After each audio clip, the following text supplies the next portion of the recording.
All right, hello. Thank you, Scott. Hello, Andy. Hello, Andy. Hello, Andy. Hello, Steve. Hello, Scott. Yes, end of the day. A little brain fried, are we? Yeah, I'm telling you, yeah. I was reaching for All the right. mute unmute button, and I wasn't sure Unmute that I button, hit it. and you Yeah, saw your so name, and I you was, just yeah, Freudian slipped your name. exactly. All right, everybody, welcome to the weekly Trade of the Week theme webinar. Can't believe another week has come and gone. November 13th, 2018. So let's get on. As Scott was mentioning, here is your countdown to tomorrow. I'm sorry, I believe it's Wednesday evening, midnight, on the Brokerage Plus add-on grandfather clause. If you're as Scott said, if you are a premium member, before this clock expires, then you will have access to Brokerage Plus going forward. We have a little bit of content for Brokerage Plus today, just a little something to whet your appetite, nothing too in-depth, but maybe we'll create a little bit of value and kind of show you why it might be something to consider if you're on the fence for a premium subscription to unlock that value before the 15th midnight expiration. So here is the disclaimer page. Just a reminder, we're going to do a little webinar here. I'm going to show some stuff. We're a content provider. We're a software as a subscription service, so we're not meant to be taken seriously as financial advice in that respect. You can take us seriously on what we're talking about in relation to the market, but as it pertains to you individually, please don't construe anything you hear or see today as financial advice for you and your family. For that, you got to seek out the brokers who took all the fiduciary responsibility tests. Quick reminder that we have a very vibrant community and a very open concierge service to try and get people up to speed on our in-depth program. Trade Ideas is almost 14 years old now, and there's a lot to learn, so we try and do our best to help keep your learning curve as quick as possible. Some of the things that we're talking about here is, first and foremost, the live trading room with Barry, Monday through Friday from bell to bell. He's there showing his desktop with about 400 or 500 guests. It's a free room, and they're giving a lot of paid rooms out there, subscription rooms. Pretty good run for the money. So Barry's under the Trade Ideas umbrella. Anybody can join this room. There's a handful of really good traders in there as well that also provide a lot of value. And Barry is demonstrating always the Trade Ideas technology and helping people in real time if they're having issues as well. So that's available to you from bell to bell, Monday through Friday. The afternoon webinars, such as now, starting at 5 o'clock Eastern. I did one with Jamie yesterday. This is my webinar today. Dan and Brad will do one tomorrow, and Andy will find some great content to talk about with you on Thursday. Those are the afternoon webinars from 5 p.m. to 6 p.m. Eastern.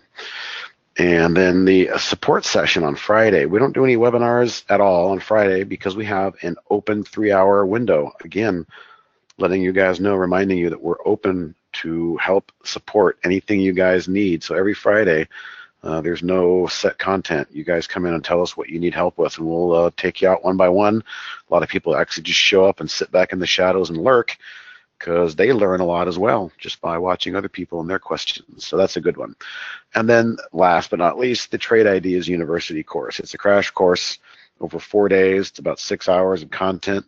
We do it live Monday through Thursday. We also have a recorded playlist version, but it's a great way to really get up to speed quickly on a lot of the points that we feel are necessary to understand. So Mondays are very much basic oriented, and by the time you get to Thursday, we're doing more advanced stuff like back testing and optimizing and things like that.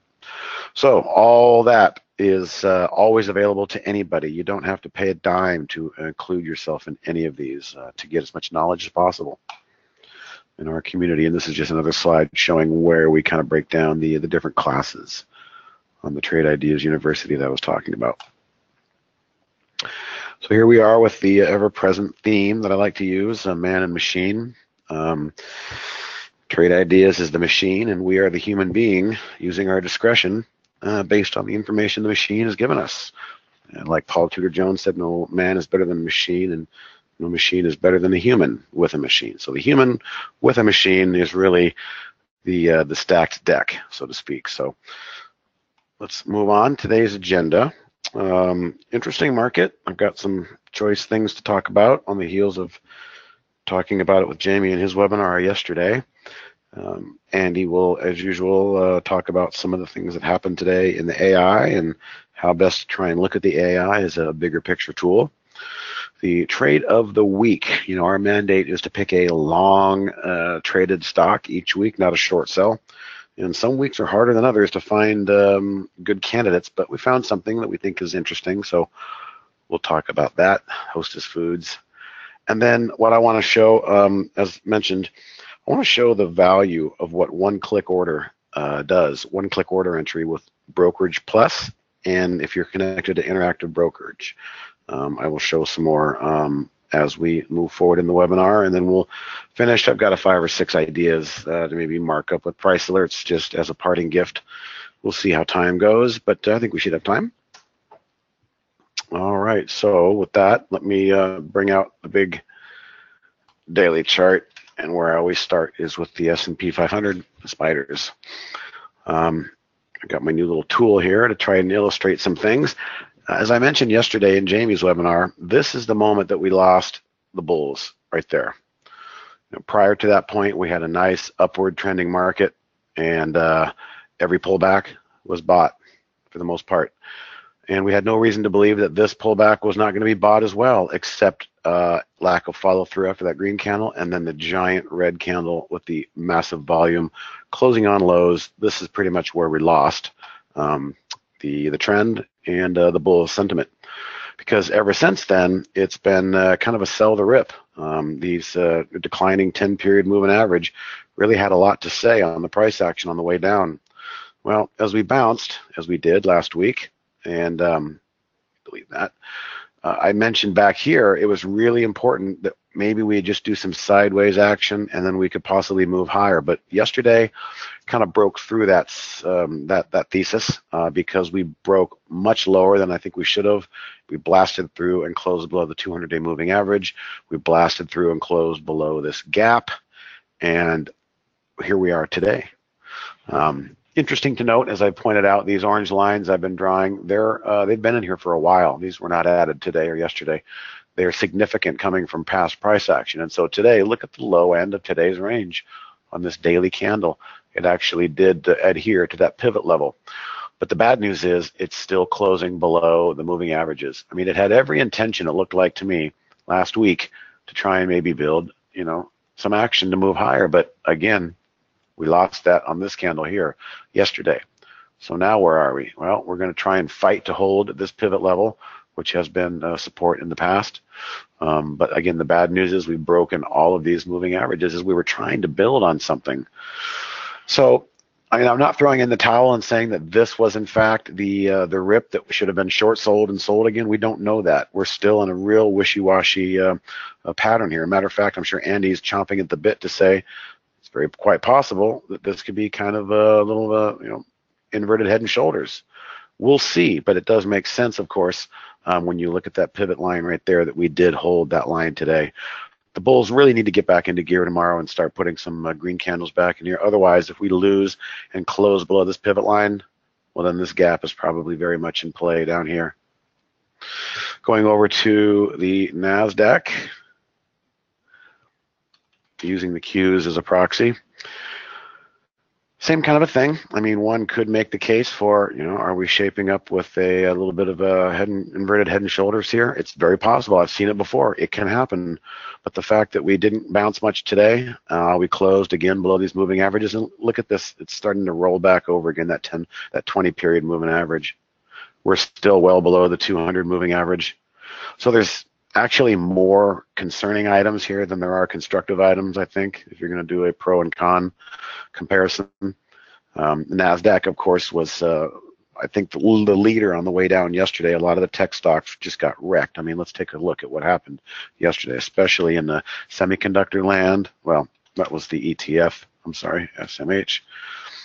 Pretty big down day in semis. I didn't even look at the video yesterday, but even more so, Facebook had been getting a drubbing lately, and the scariest chart of all was Goldman Sachs. I mean, that was a real interesting last 2 days here. So the last one I want to pull up before I go to the next index is Apple. And I was watching Apple and tweeting about Apple this morning. As we know, Apple's a very strong weighted stock symbol in the indexes, NASDAQ and S&P. And on the open, it was kind of interesting. Let's take a look here. We broke down and then traded up, and then it turns out that, boy, look at this. We've been talking about sell the rip, buy the dip market might be over. This is not constructive when Apple was trying to come back and break back above its 200-day moving average and capture that right here on the 200-day. And it couldn't. It became a sell the rip event midday and threw the price back down. Now, what that translates to on the daily chart is very ugly. Here's an attempt to reclaim the 200-day moving average, and that's quite the rejection. That's like LeBron James swatting a layup, right into the basket. Boom, right back down, closing below the 200 after an attempt. So we can all see the attempt was made. That's, some people call that, a bearish wick, a topping tail, whatever have you. That, I'll mind you, what does that remind me of? That reminds me of this day back here where we pulled back and had nowhere to go and had kind of a topping tail wick right there and couldn't build on top of that. So still a lot of skepticism in both NASDAQ and S&P. IWM was the first one to lead us down last month, and it looks like it's doing the same thing again. This very well could have been the bounce to fade right there on the daily chart. We've had 3 negative days ever since then, and we'll see. But these are the kind of things that start to look like lower highs to develop into a downtrend that we don't want to see if you're a bull. And then lastly, I pick on the Dow sometimes, but J.C. Paredes, who did a great job speaking for us, reminded me that don't turn your back on Father Dow. There's still a lot of stuff going on there. I've laughed and called it your father's Oldsmobile every now and then, but nonetheless, they still have the transports in there, and transports can be an interesting sector to keep an eye on for market sentiment. But technically, damage was done over here as well in the Dow. Broke through the gap and didn't hold it, bled through. We closed back below our 50, closed back below the rising 10. So a lot of moving average damage was done there as well. That 200-day is coming up. Ideally, the Dow might want to hold that 200-day, and then it could come into the camp as, the old inverted head and shoulders. So I think that's kind of the ramblings I had prepared. Is there anything I missed that you want to point out, Andy? No, Steve, you hit it on the head. And I think you look at the Qs and the IWM; they're definitely showing more weakness there. Yeah, that would be a kind of a awkward head and shoulders pattern. I mean, and take a look at Apple. I want to go back to that gap fill going back there in late July. See, back there. No, that would be a big one. But I was talking about late July. Yeah. I don't know if we made it there today. I don't think we quite got down there. Let me see. It's right around 190. Ooh, we got close. Yeah, we got close actually. So the high is 192, and the low of today was 191. We filled this gap. This gap has been filled, Andy. If we bleed down even more, you've lost the gap and you've lost the 200-day, and you're probably looking down here at these prices. That even makes that price action worse. You had a gap fill, and the bulls thought they had a good entry, and boy, ugly wick. Now we're not looking at this stock just because it's it's Apple. It's a seriously heavily weighted index stock inside the index, and trust me, a lot of people are watching it. But I'm. Technicals tell me we're looking at further weakness and maybe a lot further, but time will tell. But let's see. Where could we go in the SPYs if it doesn't last? I mean, obviously back down to these recent lows. Oh, no doubt. If we can fill that gap, that's going to be potentially the next stop. I'm actually going to go ahead and add a orange pivot bar down there, because if that line breaks, this line needs to hold, and it's referencing that gap. And if you look at it, it's also kind of support back here as well. Kind of significant. All right, well, that's all I've got for the market recap segment. All right, well, I'll grab it and chat a little bit about Holly. Okay.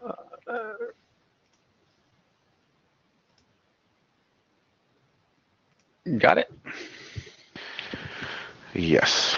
All right, guys. So let's take a look at Holly today. You can see In one form of the or the other, Holly finished up green on all three segments. I say one form because we do have what's called risk on and risk off, and it looks like all these finished positive in risk on. But I do want to point out the risk off. Here's the best strategy based upon the P&L today was 2.0. Oh my gosh, I did not mean to do that, but anyway, I did it.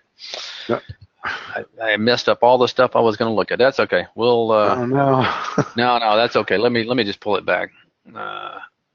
I can dig it back up again. Let's see. I want to go. There's Grail, and let me just pull back at this up. I just want to get it big so everybody can see all the trades today, or most of them anyway.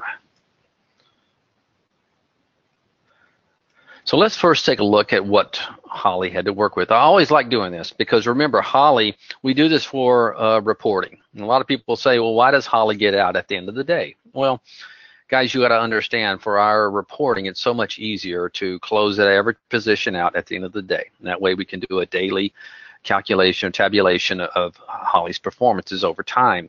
Whereas if we were just to jump in a stock like Apple, back when we started doing this, almost 2 years now, isn't it, Steve? And held that position for 2 years, it's really going to skew what's really happening, and these strategies and how well they are at creating good profits. And so we maybe in the future we'll have some swing trades in there. Maybe it'll be a different platform.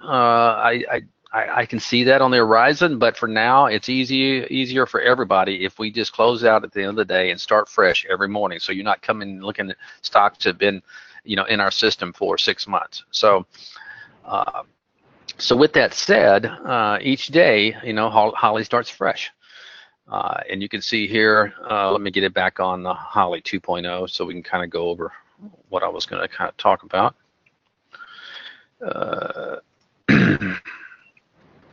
All right, so you can see for the most part, and once again, I do want to go to spiders and show you the point I was making at what Holly had to work with today. Because remember, in theory, Holly is day trading.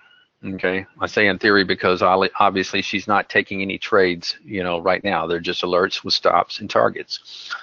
So here's what Holly had to look at today. The market opens up, chops sideways for about 45 minutes, then goes to lows on a big red candle, and then buyers step in, probably at some of those levels that Steve was talking about in the market recap. Market got a nice little bounce, goes to highs, and nowhere near yesterday's highs. You can see that after that big huge sell-off. And then what happens is she rolls back over, and then she goes to lows again with no follow-through, a bunch of wicks, and pretty much closes not far down from where she opened on the day. So a very kind of sloppy, choppy day, if you will. Well, it makes it hard, especially in risk off, because once again, every trade that Holly takes comes with risk parameters. And when you have a choppy market like this, it's hard, to get a good risk off, because, I was noticing today, and Steve even mentioned to me, oh boy, Holly's short now, and here comes the market. Well, she's equipped with strategies that made the cut the night before based upon winning percentage and profit factor. So she came equipped with good strategies, and you can see in Holly 2.0, the majority of those were longs. Okay. So I was really surprised that Holly did as well as she did, especially on risk on, with so many longs in Holly 2.0, but she did. And we can take a look at some of these, and we'll take a look at some bad ones and take a look at some good ones. The first one, I want to point out is a COLL, because I think this was a great little pullback buy. And there you go. What a nice little orchestrated move down after a big move up. Stock was doing over 2 times normal volume. That's good. Pulling back, Holly signals buyer stepping in on this strategy right there, and pretty much caught the low of that move. And you had a nice move. Never hit the target. Now, I'm not sure why this target was so high. There is a reason. I don't know if it's based upon just a strategy because the stop wasn't that far. But nonetheless, the target was way up here. Never got anywhere near it. But still, you can see in risk off where Holly got out for timed exit, there was a nice little profit of 816 you're seeing on MindBlotter. If you're wondering what that is, I'm going to show you again. We've been showing this pretty much in every one of our webinars, and it's probably good because we get new people in here. If you go to options and go to trade size, I have my trade size based upon the maximum amount of loss is $200. So what that means is if you look at the entry here, okay, and then look at the stop, our AI will automatically, or our technology will automatically calculate the number of shares to buy based upon your $200 stop loss maximum. So that's the number of shares if the price would have gone to the stop that I would have lost 200. Okay, hope that makes sense. A good one there. Let's take a look at this CBM. Here's a short. So you can see a mixed bag of tricks here, you know, on the profit. The profit being longs and shorts. So you, once again, looking at that crazy market that I have, it stands to reason. Gotta close this out before I can do that. There's CBM. This was a fading strategy. The market, I'm assuming it was at 9 o'clock. No. This was right here. So 9 o'clock, and then we had target hit real quick on this one. So this was a quick mover. Okay. Quick mover in a sense that it didn't take long to reach the target. It looked like it reached it in 17 minutes here. So nice little trade, and luckily it did hit the target because look what happened, you know, bounced up. But even if you did hold it to the end of the day, you did better than the target on this case right there. Let's take a look at a couple of not so good ones. Let's take a look at this MURX on quarterback. This was a long taken at 12:21 Central Time. Okay, so getting toward the end of the afternoon. This was a long, and there it was. Okay, it was a strategy called quarterback. So we're looking for a stock that's been strong all morning that came back at least 25% from its highs of the day. Okay, just looking at the intraday when I say 25%. Okay, so it came back 25%. It triggered it for a quarterback, and this one got stopped out pretty darn quick. And let's take a look. You can see here, the one I'm looking at down here is this MURX, and that was only a 1 minute trade. So this one, unlike the one we took earlier that provided us profits pretty quick, this one got stopped out really quick. But you know, it's a good day in risk on, risk off, not so much. I mean, 340 and risk off, yeah, it's pretty much with this trade size I'm using here, that's pretty much a ho-hum day in a ho-hum market. Since you brought that up, can you do me a favor, because it's going to dovetail into what we're doing later. Just show them again how to do the options and select the 3 different criteria of how you want to customize your Holly P&L and how those values are created, because it's going to come in handy. All right, so you will go to Tools in the toolbar, and you will choose Options, and down the bottom left of the margin, you'll see AI Trade Size. Just click on that, and this will pull up your options, your different options for trading, inputting the size that you want. You could always come in here and say, well, I have X amount in my account. I'm basing it on maybe 30 trades a day, so I want to trade $10,000. You could put that in there. Maybe you want to do shares per trade. You can choose, I want to trade every 300 shares for every trade that comes out. That you got to be careful because the stock, you know, obviously 300 shares on a $3 stock is much, you know, less than a 300 shares on a $120 stock. So you got to be careful when you're using the share tries. That's why here at Trade Ideas, most of us like the risk based upon stop loss, because you can see it just buys the number of shares where you will never have more than a $200 loss. That's why you see on all these stop hits, they're $200 when you're looking at my calculations there. So, thank you. No, you're welcome. That'll dovetail nicely with what we're going to talk about in a little bit. Oh, you're welcome. Holly Grail, real quick, you know, had a nice risk on, but the risk off was down a little bit. Much has to do, guys, with this, with the market action. You know, a lot of lows to highs, back to lows. You're gonna. It makes it hard on any algorithm trying to, when you have this many strategies in the game. You know, trying to make sense of this noise. And you know, Holly's the same way. And let's take a look at Neo since we looked at all of them. Risk on 406 and slight loss on risk off. Thank you. Oh, waiting for name. Back. All right. Well, that's about it, Steve. Cool. All right, I'll yeah. take it back. Hmm? So come on back over to my house, guys. All right. Okay, so thanks for the Holly segment. We're going to go to the trade of the week segment. Now, I want to backtrack just a little. If you all recall, last week the trade of the week was Acacia, ACIA. Come on, don't be scared. Am I not spelling it right? No, you spelled it right. Did I lose my, let's hit reset connection here real quick. There we go. When in doubt, reset connection. Clear that out and try it again. I should have both charts. There we go.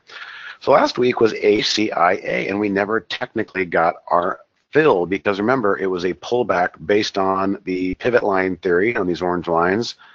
I mean, stock having a nice gap, a nice push, a day and a half. We talk about a day and a half a lot. And then we were looking for a pullback to this orange line. The reason that orange line was the pullback level is because it was a pivot. And we actually added about 3 to 5 cents above these levels. But what happened, and we discussed it last week in kind of a humorous fashion, was there was no real opportunity for the market-making algos to pull back and fill those buy orders.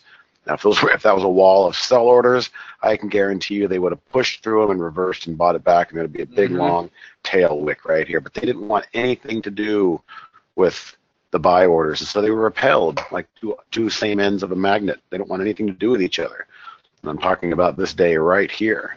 Well, look at what happened. All of a sudden, we're in kind of a flagging wedge here. Now we're right back to those areas, plus or minus a few dimes. But what's interesting is this 10-period moving average has come up to meet the price. And in many of my webinars, I talk about a serious correlation between stocks that have moved and gone sideways or flagging. They're just waiting for that 10-period simple moving average. So for those that are interested, ACIA is basically still in play, and you could essentially take an entry here at these levels and just try and hold on for any bar that doesn't close below this 10-period. I fully expect, I'm not predicting because I can't predict, I don't know anything, but I think there's a pretty good chance this stock bounces off of this level here that we hit today and has a little bit of buoyancy and support into tomorrow. Maybe it stays in the range, but this might be an interesting level for entry. We didn't get the pullback again. Could have got it right here, but I think there's so many people doing this trade of the week now that the algorithms, they just stayed away from that as far as they could. And still, they didn't come back and touch that level today. 3 days, 1, 2, 3 days of not allowing that price action to dip below that orange line right there, because just below that was where the entry signal was. I think it was 32. So that was last week. Basically what I'm saying, guys, that's still in play. Let's fast forward to this week. And again, I mentioned earlier, our mandate here is to find long trading setups. And in a market that is as volatile and as uncertain as the one that we've been looking at, it's not really advisable to want to take trades that are have been in an uptrend for the last year. Those are the ones that can fall 9, 10% one day before you even know what happened. So we're focusing, because of that market backdrop, we're focusing on more of a, hang on a second. Yeah. We're focusing on more of a baseline type of a buy. So once again, I turn my pen off, but you know, this could be a little inverted shoulder, a little bit of an inverted shoulder, and the bottom. What happened on this day was the giant volatility wick. This was earnings day, so we also picked a stock that was coming out of earnings, not going into earnings. That's not going to do anybody any good. But we have 2 days of data after calling the trade of the week on Friday, and those 2 bits of data are just pretty much existing narrow ranges. And this is shaping up to still be a really good looking entry. I mean, look at that green line, 1, 2, 3, 4. That's 4 days of pretty solid resistance. Now, when you couple this, that I found this particular stock off of the trend change lubricant because there's a bit of another factor. Short float of 23%. So earnings are behind us. The earnings washed the price up and down, and it was no harm, no foul, but ran all the stops basically in one day and just trickling sideways. This starts to be like what I call a bird in the hand. You know, the hand is the upcoming 10 period, and the sideways action is the bird. It's just waiting for a reason to hopefully fly above that level. So you can see, it brings up another good point.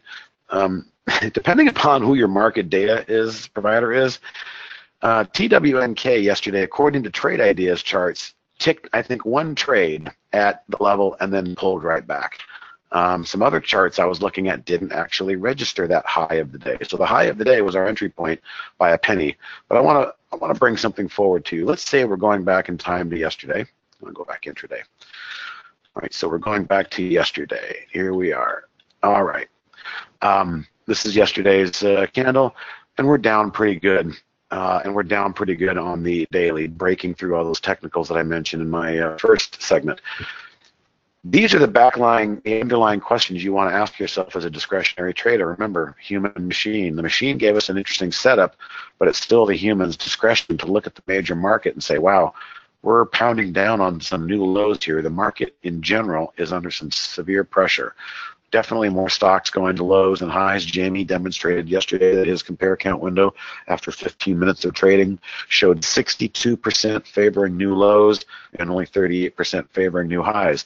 There was a tremendous downdraft happening yesterday. So you got to ask yourself, yeah, you know, did the price in TWNK trigger? It did by a penny. Might have flashed it for about 5 seconds. But is that enough for you to take the trade and jump in with a market crashing down like this yesterday? I mean, there is no right answer, but for me, the answer would be no. I want to see a better constructive backdrop. Now, having said that, we can go forward again to today and tomorrow and know that we still have a setup here. If the market decides to bounce and put in a green candle and have some upward bias and bounce to it tomorrow, and this thing triggers again back through that level, matter of fact, I'm gonna go ahead and just I'm gonna redo it here. I can grab it right there. Right click. Oops. Delete. Do you want to delete that alert? Yes. And I'm going to reset it at 11:33. Trade of the week 2.0 is what I'm going to call it. Second chance. Sometimes the second mouse gets the cheese. So I still feel like this is really ready to go. But tomorrow, guys, if this thing triggers on the open, and general market's heading down, that's your call. All right, that's going to be your discretion. So we'll see. But this is not a bad looking setup. This is the second day in a row it's closed above this declining 50-day moving average. And then once again, I've always liked a little bit of extra secret sauce. If there's a lot of shorts in this thing and it breaks its downtrend and starts moving higher out of this base, the shorts might start to cover and help throw some fuel on the bull's day. Steve? Yep. And I got another topic I want to hit on real quick, just kind of adding to your what you mentioned about always keep an eye on the market. What's the market doing? Always look at the backdrop of the market. Put it on Trivago, TRPG. Yep. And when I sent that trade of the week out that day, I was telling you guys, listen, when it comes to your targets and your stops, always keep an eye on the market.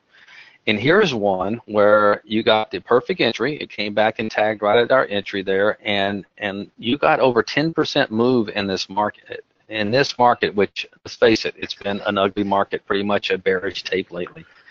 And when you get that kind of return in this kind of market, when it comes to swing trading, we say you had plenty of time to bounce out, get out of half of it, and if you held on for another 3 days, and then on that bar reversal there, on that red bar there, maybe you just want to bang out because you got a nice little 10% in a market that's very sketchy right now. So just wanted to throw that into.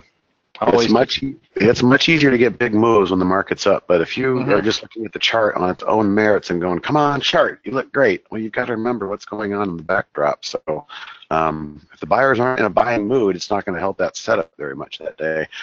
And I thank you, Jerry. I think Jerry has the answer. What happened was TWNK ticked off on a dark pool at $11.3185. Oh, love those HFT boys.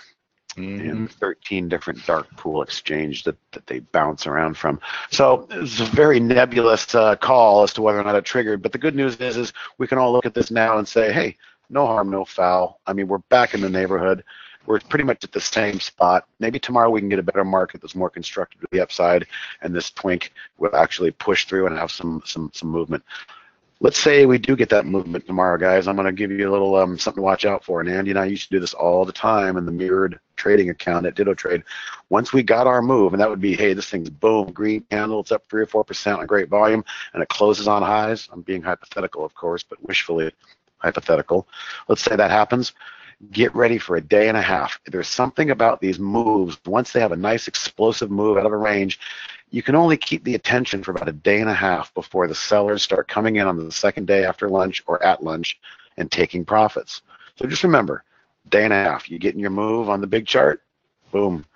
Try and hold out and keep some for the second day, but get ready to be a seller on the second day if it starts to follow through, and there's more follow through because it might not last very long. So it's just kind of a rule of thumb from the almanac that Andy and Steve have noticed over the years.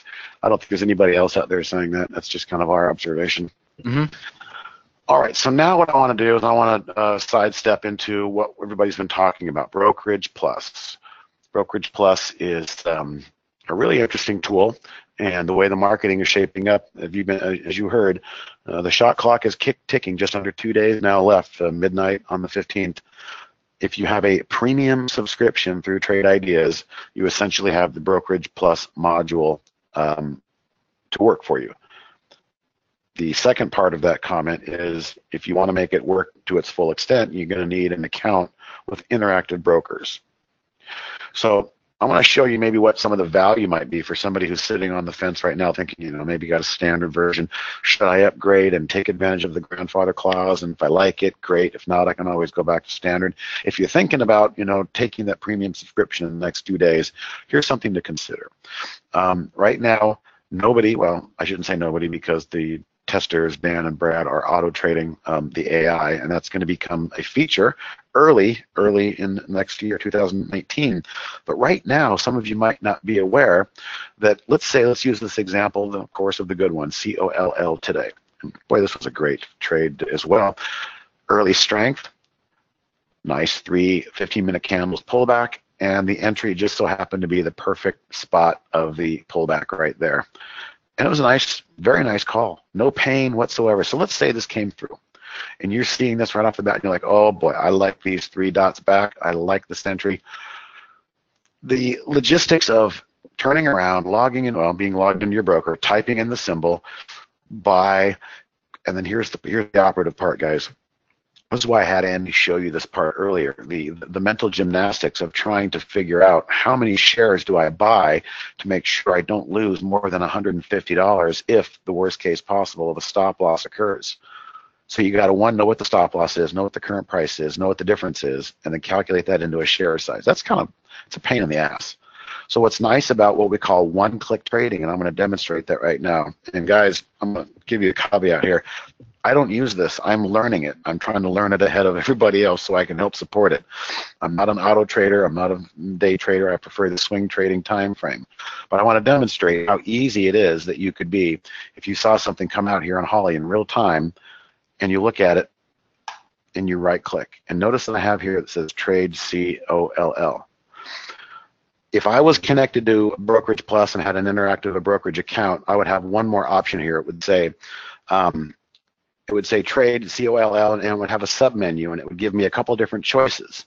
Now, what those choices are, I'm going to make sense for you here in a second. So what one-click trading does is you see it, it comes out, you look at it, I like it. Right-click, trade, boom, you're in. That's how fast you would do it. But what I've got here is the unconnected version that I can demonstrate what's going to be happening, behind the scenes. Behind the scenes, what you would do is you could right-click here, and I'm just going to show you the basics. All I'm going to show you is how you can use one click to get in.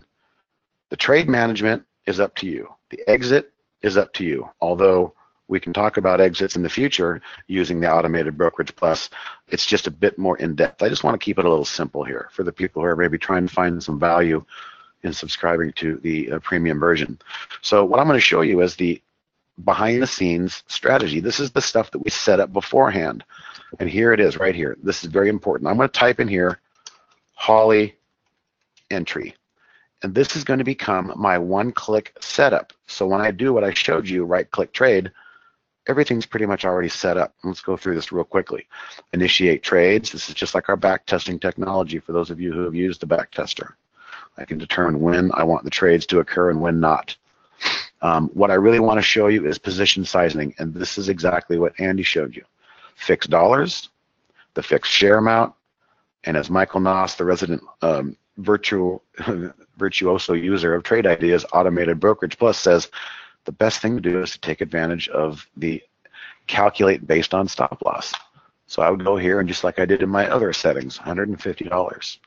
So right now I've said the Holly entry strategy entry configuration titled Holly entry is never going to take more shares that will risk more than $150 based on the stop loss that the AI created. So the AI creates the trade and it creates the target and stop loss all at once. So knowing the stop loss and knowing that we're inputting $150 as our max loss, that's how you get those different shares over here on the right, 600, 375, 204, 369. That's the real brain surgery that you're bypassing and sidestepping when you use the one-click order entry.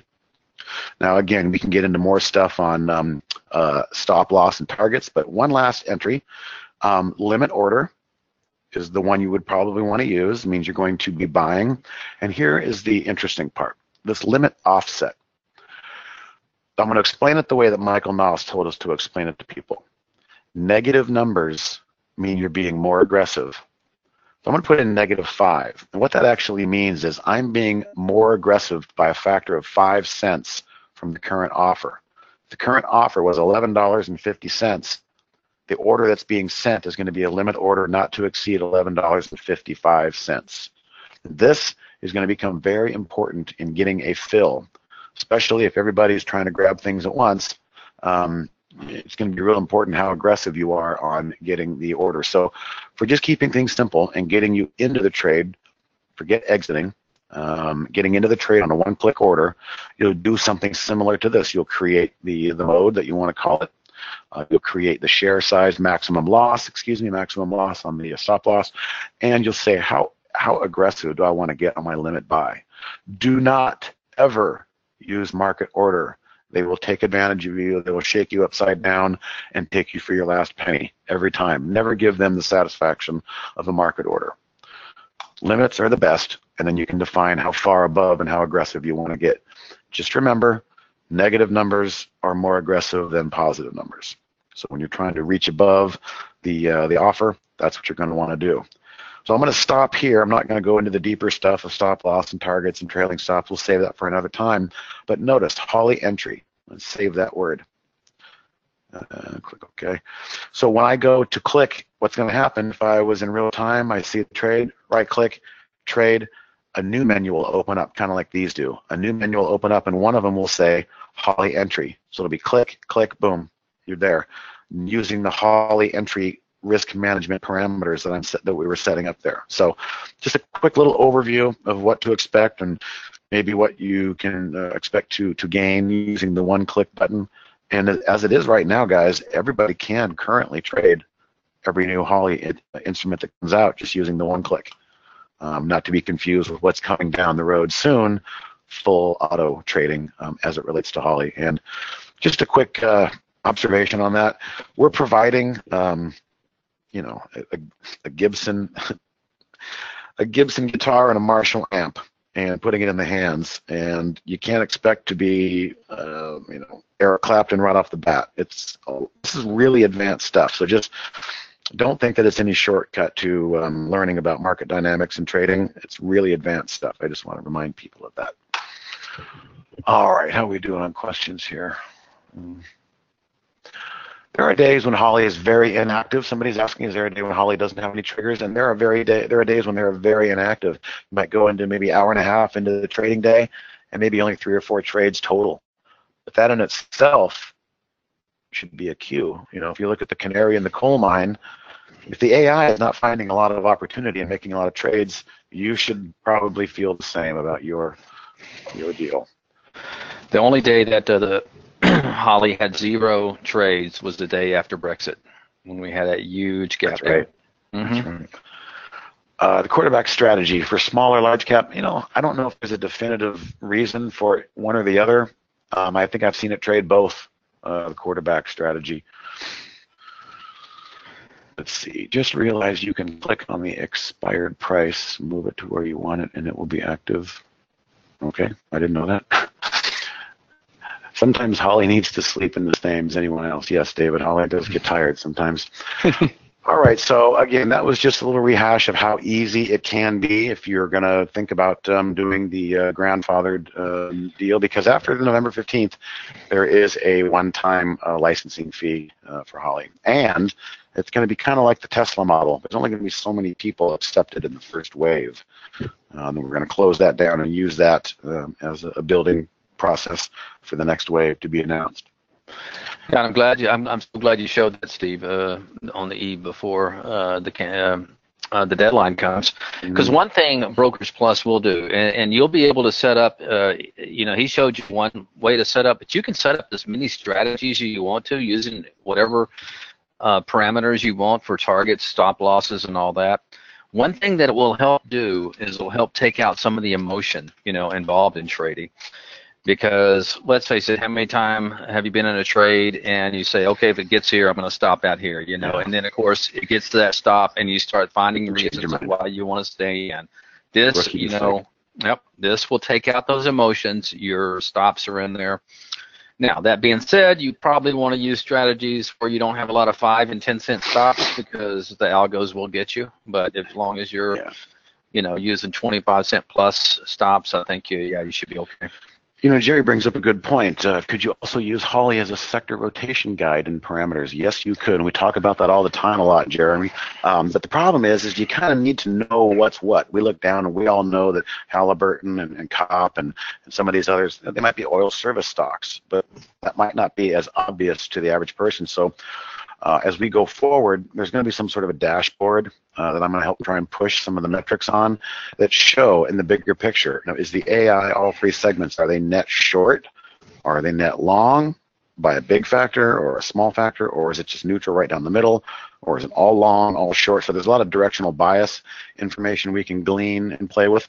But also I'm going to be suggesting sector information, like some of these stocks. They should have a sector tag associated with them. We might be able to determine if there's a big sector rotation that the AI has been gleaning onto, and that'll come in future releases with some sort of a dashboard that we're going to try and tie a lot of this stuff together to simplify what we're seeing. Is there any competition with setting limits? If a client sets a limit higher, is he likely to get the trade? Well, it's all about how much liquidity is out there on the sell side.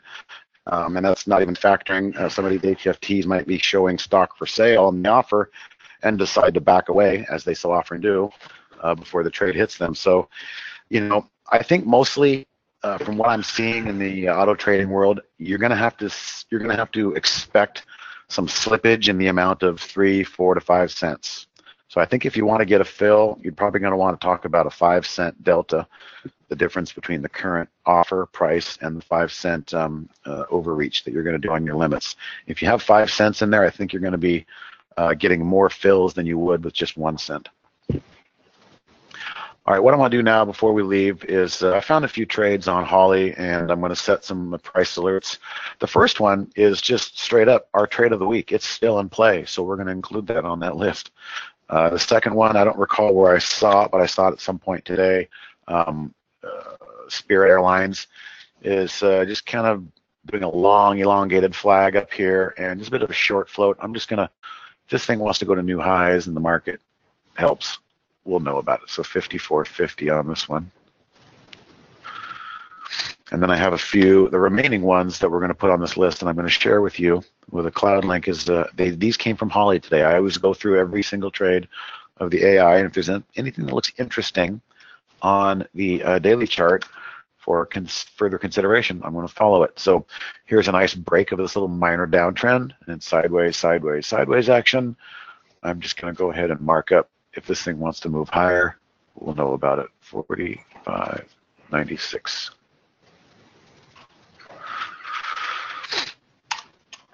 All right, I found this from Holly. And what else? I've got 3 more. SCG.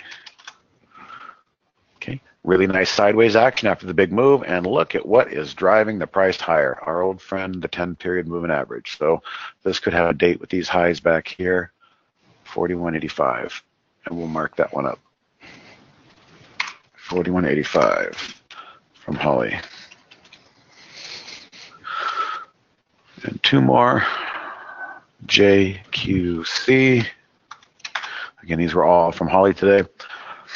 This one looks kind of like our TWNK, nice move, but a little sideways flagging action. And once again, above both averages, and the 10-period has held the bottom up the last 3 days. So on this one, I'm going to do a little different. I'm not going to wait until it clears this high. I'm going to wait until it clears this 2-day high back here at 781. We're going to put this. Get a head start for a possible move to that 5-day high. And then last is network.